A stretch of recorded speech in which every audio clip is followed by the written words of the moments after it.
after the creation of Communication Technologies Ministry, the minister in charge comes forward with a midterm scorecard report. This and many more you'll get to hear in today's package. Welcome to Networks, your authoritative ICT program on television. I am Bumi Ijowu.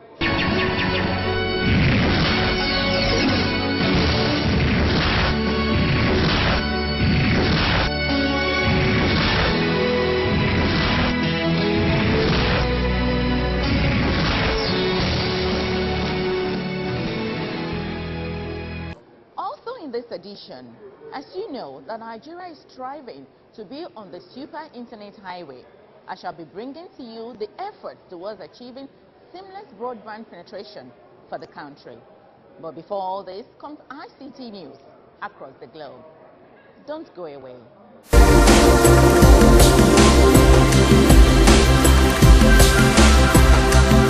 To encourage more Nigerians to embrace the electronic form of payment, the Central Bank of Nigeria has partnered the Nigerian communications satellite company, NigeComSat, to provide wireless hotspot for mobile money in each state the campaign is moving through. A representative of the CBN dropped this hint in Lagos. Putting a lot of things to make sure that cashless Nigeria works. For other states, we need POS massively in Lagos because Lagos is high-end when it comes to infrastructure, better than most other places, right? But for other states, we're pushing mobile money. Use your phone. You don't have to have a bank account. Use your phone to do transactions. We're pushing a lot of mobile money in those states. And to achieve that, we've just also signed an agreement with NigeComSat. And what they're going to do is they've agreed to provide Wi-Fi services to 10 hotspot locations in every state that cashless is going in Nigeria. The pensioners of the Nigerian Postal Services, NIPOST, who have been agitating and clamoring for the payment of their retirement benefits, will soon get answers from the federal government.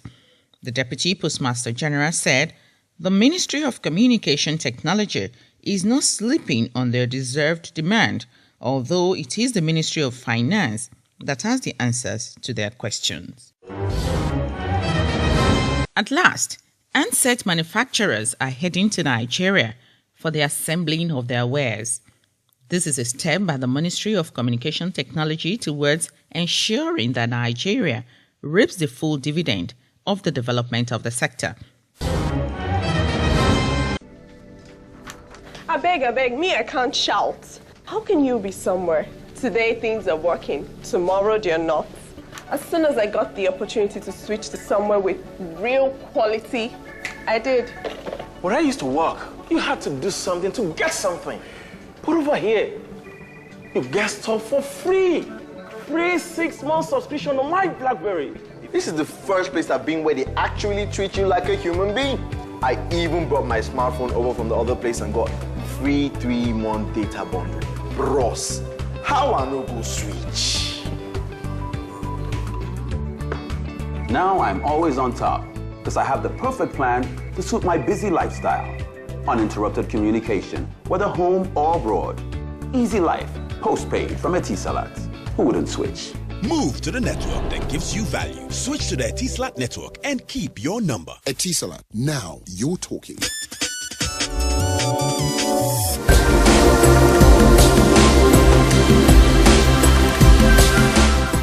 From time to time, we hear of the need for the country to improve and increase internet access so that our internet experiences can become seamless, faster, and cheaper.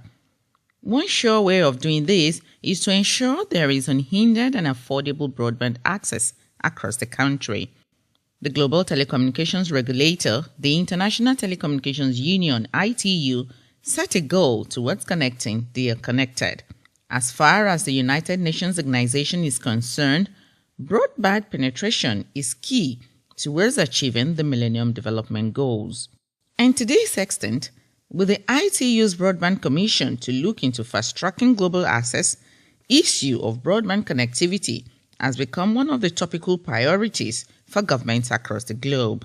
After the Nigerian Presidential Committee on Broadband Development submitted its report on the 30th of May 2013, With the challenge of achieving a five-fold increase in broadband internet by 2018, it is evident that the Nigerian government has gone beyond lip service to the development of internet in the country.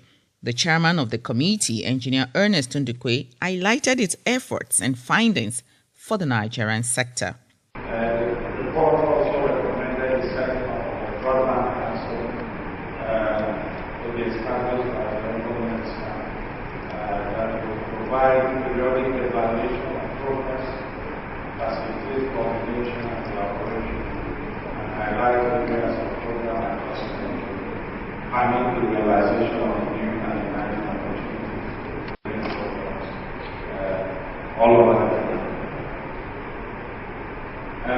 So, the broadband strategy in summary is free LTE wireless broadband coverage provided as a minimum 80% of the population, and fixed broadband at least 60% of the population based on data by 2018.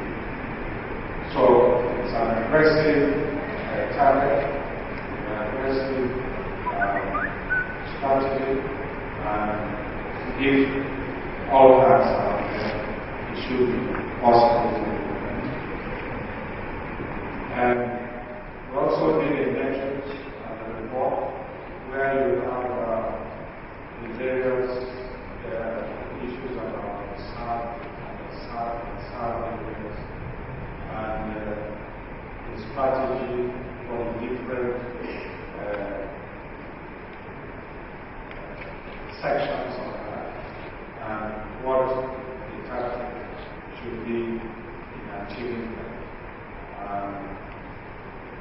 In some cases, we emphasize more on wireless systems. In other places, like the city, fiber is also encouraged because of the need for broadband for businesses and perhaps it's also easy to afford such networks.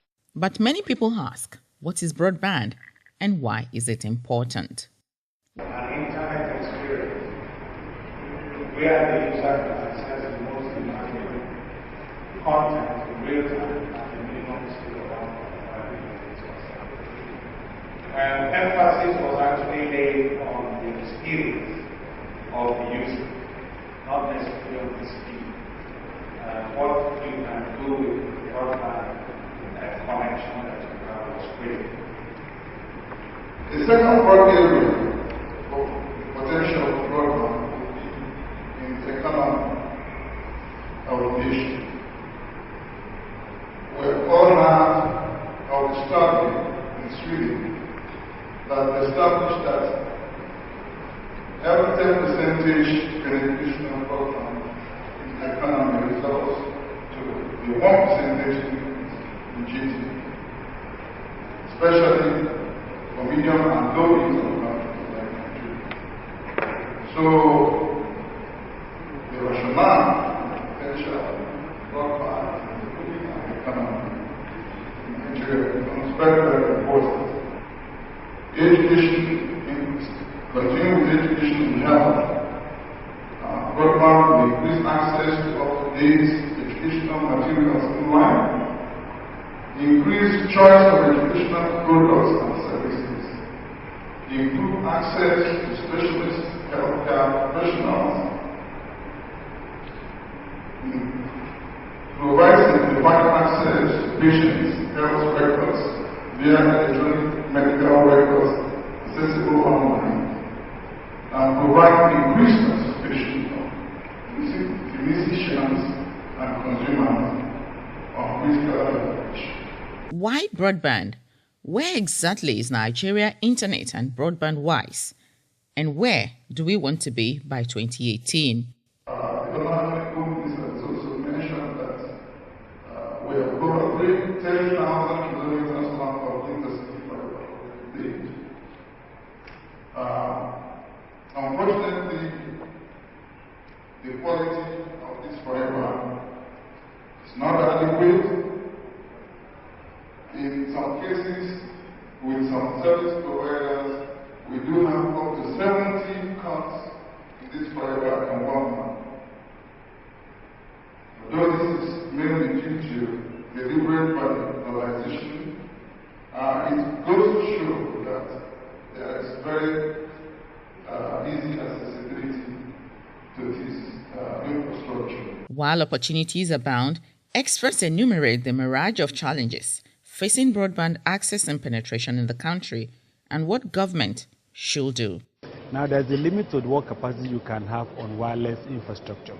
And so there's a need for us to consider rebuilding and going back to the basics to provide fiber to homes, copper to homes and to offices and the rest of them, because that way you can then guarantee easy access and guaranteed access to real broadband service. We do have broadband today, but it's limited in scope and it's limited in availability. A number of people who have access to real broadband are very few.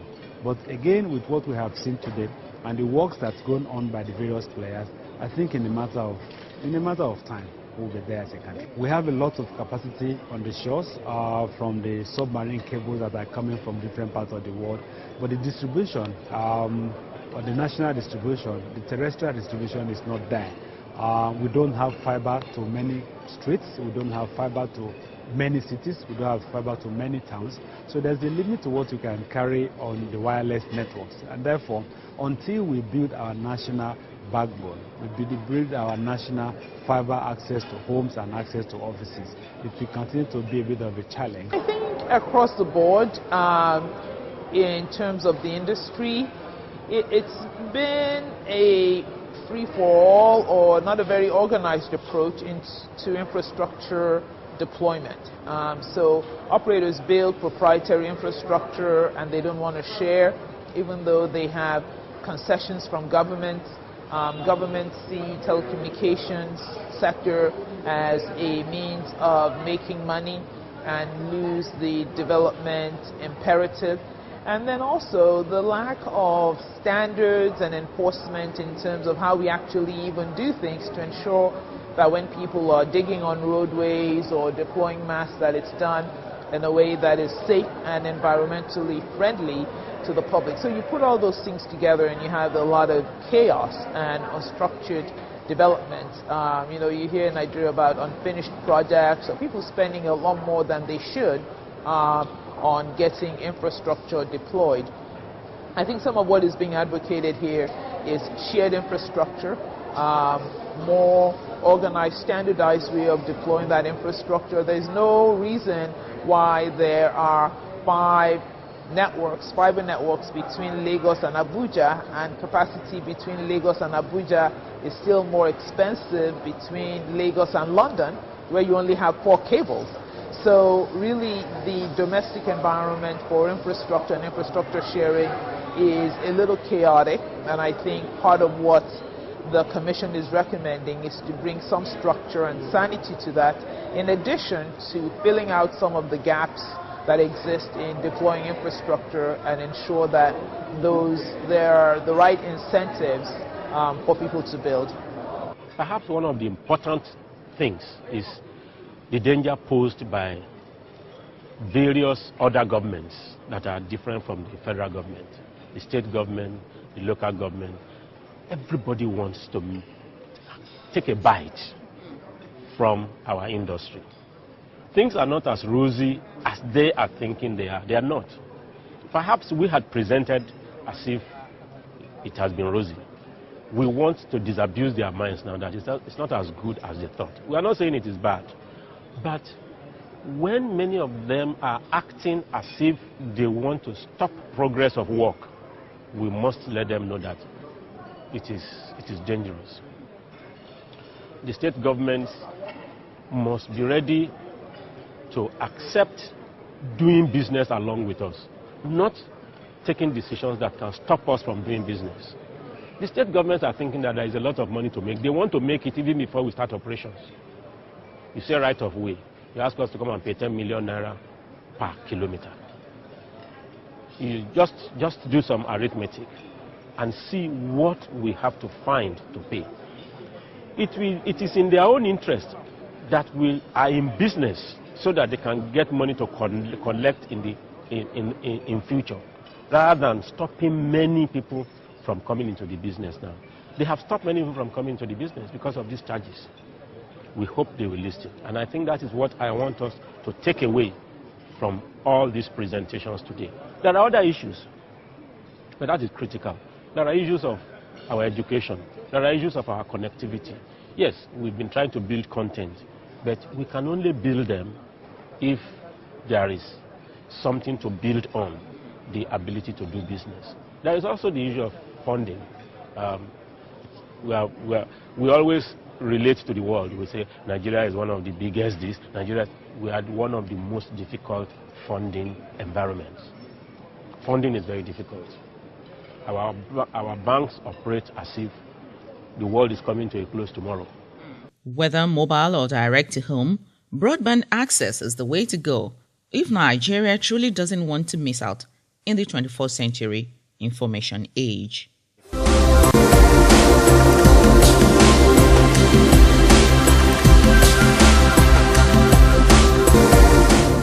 2 years after the creation of the Ministry of Communication Technology, the minister in charge, Mrs. Omobola Johnson, gave the entire ICT community in Nigeria a midterm report of her stewardship. The event, which took place at the Eco Hotel and Towers, brought together those who matter in the sector with a view to informing the industry and the entire nation how fairly or poorly the ministry has performed in the last 2 years, and perhaps be informed on what it can improve on. From ICT policy to a 5-year national broadband plan, she projected the efforts of her office towards the better ICT sector. The minister also touched on what government has been doing regarding local content and the Nigeria's most vibrant sector, the development of small and medium-scale entrepreneurs, and partnerships with other sectors of the economy, among others.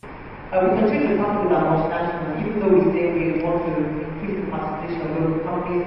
We also want to make sure that our multinationals stay here, they work with us, but also they work with us to build that necessary capacity. There are vacancies in the industry today that cannot be filled because we don't have enough Nigerians that are trained and able to participate in those jobs. So we've had discussions with SAP. We're going to launch a program with SAP, train unemployed graduates in business management and ICT skills, while we are very kindly will be providing vocational ICT training to 1,000 girls over the next year or two, basically ensure that they can also participate in the ICT sector. We have an MOU with Cisco to bring a Cisco certification, the high level of certification in this country, so that we can have young Nigerians not have to travel abroad to have the CCIE certification. One of the other things that we did was while the SAP while we as this one focus on the medium and high level skills, we also know that with ICT you can actually create jobs at the low end. So we launched a micro-works and a freelancing program in March of this year, basically creating awareness for Nigerians that there's a lot of work, there's billions of dollars of work that is outsourced, going to those platforms, pick up, and sometimes the work that's different as comparing to websites. Going across the country and telling whoever it is, where the location of particular financial service outlets are. So we have this program, we launched it in March of 2013. We had about 2,000 Nigerians participate both in Lagos and in Abuja. And what we found was that freelancing and but they told us that after the awareness, there was a 27% increase of Nigerians registered on their platforms, and amongst them they earned $100,000 within that industry. So we see that this is a very, very important program for us. And we're collaborating with 6 state governments to roll out this program over the next 6 months to get the state governments to participate in this, creating jobs simply because there's connectivity to the internet and people have access to the devices. Local content, we have developed stakeholder guidelines. Local content guidelines work with a very strong stakeholder input. We have Vista led a stakeholder roundtable conference in May 2013, and the recommendations that were coming from the stakeholders are very significant. First of all, raising the standards for our local OEMs. We have secured world-class funding to ensure that the required training for ISO certification, CMM, CFMI, because one of the things that companies complain about that when they buy software from Nigerian entrepreneurs, the quality, the standards are not what they want. So in terms of organization and all of that. So we have funding secured for the World Bank to work with our local ICT companies to raise the matters. We need to recapitalize our OEMs to ensure stability and results they need to be able to deliver millions and not hundreds of thousands of computers. As daunting as our report may be, many stakeholders want more from the ministry and ask how Mrs. Johnson can use her good office to make digital life a more meaningful and secured one for Nigerians. Due to increasing cost of doing business, we are aware that different players are looking at ways of being more efficient in terms of overhead. And so it's likely that the next dispensation jobs will be done by machines. Some will be done by way of outsourcing the rest of them.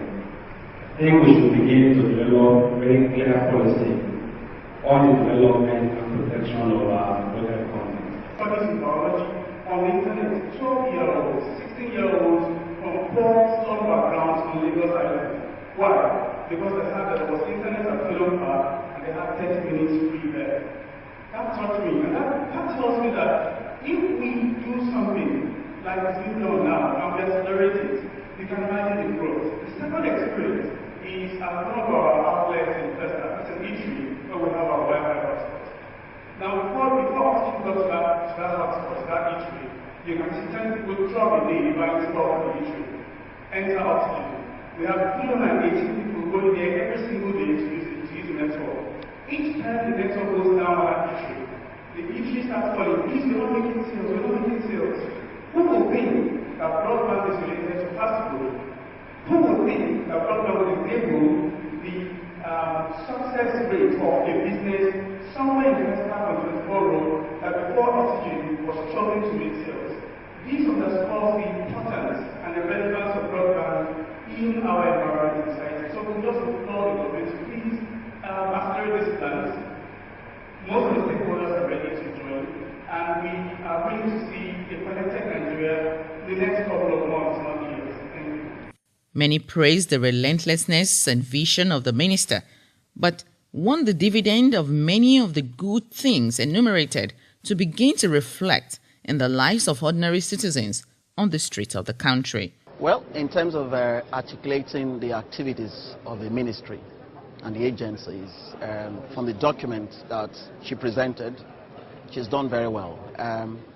Yes, she's also told us the steps that the ministry and the agencies have been taking in the past 2 years. On that, as a result of it, you could see that there's a flurry of activities, various agencies, activities that are going on. But, you know, the man on the street, what the man on the street would ask, that the end user will ask is how do these activities, the flurry of activities, affect me? How have I benefited from them? You talk about quality of service, you talk about affordability, you talk about accessibility to ICT tools, ICT infrastructures. I think a lot of work has been done, but what I would love to commend the most, and you know, all the time I talk about government delivery and how government always talks about we will do this, we will do that. I like the fact that I heard a lot of we have done this, we have done this. And I think that everybody within the industry needs to take this and look at what has been done and ask questions, because it's not about starting it. So the ministry is about 2 years old right now, but there's a lot that needs to be done. A lot has been done in terms of infrastructure. A lot is to be done in terms of issues like cybersecurity, for example, which is still a bit, you know, confusing right now because it's all over the place. You know, in the House, in the Senate, there's an executive bill being expected and all that. And I think we need to begin to ask a lot more questions. The report is realistic. It's practical. I can confirm that the issues and the progress as reported by the minister is what we see, is what we feel as an industry. And as you can see, there is still a lot of work in progress. We are not yet there, but if we're able to follow the dictates of things the way they have been spelled out, certainly the industry will be better for it. So I think we're on the right track. Slowly but rightly, we're on course.